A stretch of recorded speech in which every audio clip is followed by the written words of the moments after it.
This is Justin from Live Pixel, and I'm here with Dale on... Hey, this is Dale Austin with Uncanny Alchemist Battle 1934. That's quite a name. That's quite a name. Yeah, we intentionally chose it to kind of be a sort of a long, kind of troublesome name to say. There's something kind of fun about trying to say a name like that.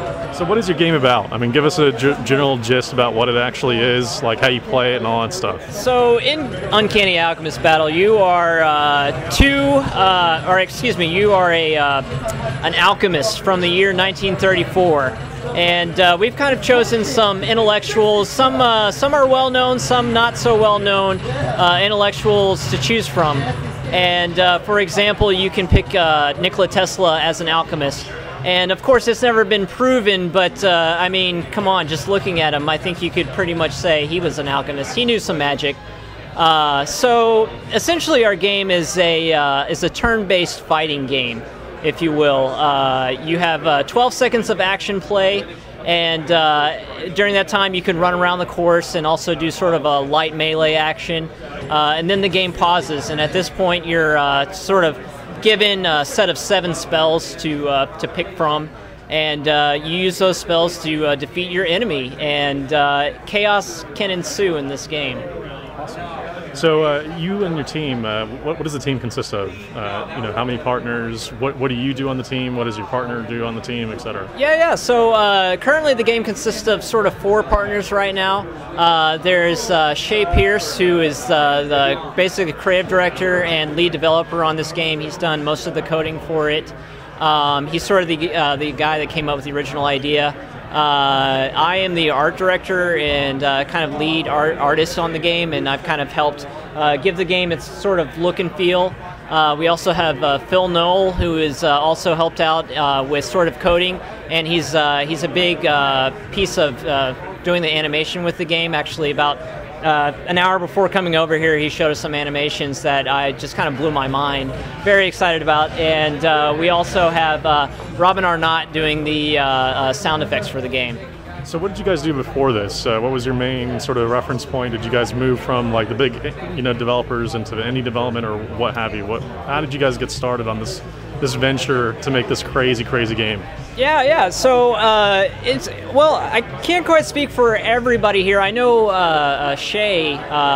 He was sort of a developer that worked at Blizzard and kind of moved around at various shops there.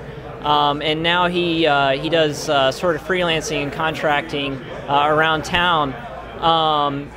I actually am an art director for an advertising agency here in town and have nothing to do with video games, so that's why I do this on the side. It's my hobby and passion. But actually, Shay and I, we made Connectrode, which was an iOS game that came out last year, and that was our first time to work together, and it was a lot of fun. And so whenever that was kind of winding down, I basically, emailed him and was like, hey, what's next? And he said, yeah, I kind of had this idea, and we kind of took it from there and ran with it.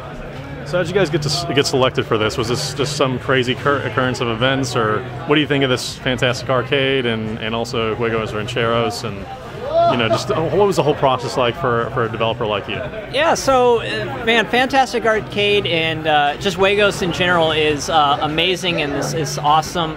Collaborative, if you will. Kind of just to give you a little backstory here, how Shay and I met. I was actually working at an advertising agency up in Minneapolis, and I was moving down here to Austin, and I knew I wanted to get a little bit more into the game world just because of what you see with these indie games nowadays, and knew that Austin was sort of a hub for that. So that excited me, and so I'd kind of follow Brandon around on the Twitter sphere and sort of the blogs and whatnot. Basically, I just shot him an email and said, hey, I don't know anything about games, but I'm passionate about it and I want to do something with it. And so, I didn't hear from him for about a month, but that's okay, because all of a sudden, out of the blue, I got this email from Shay, who was like, hey, Brandon told me that you were looking for some work, and I was like, oh my gosh, that's awesome. He totally just hooked me up. And from that, Shay and I kind of developed our relationship, and we worked on Connectro together. And and then basically this here right now, this is kind of our first public playtest of the game, and I think Juegos has always been, it's always been a place where playtests have been welcomed. it's kind of been not a rough start, but like you haven't seen too many of them yet, but it's always kind of been the main attraction. But I think it's always been sort of the vision to see people, trying to push their games and playing them out there and really get that sort of indie kind of feel to it, which I think we're kind of accomplishing here. So really, it's just been the grace of Brandon and of Juegos Rancheros that has allowed us to do this. Well, awesome. It looks great, and I wish you the best of luck in your project. Thanks, man. Really appreciate it.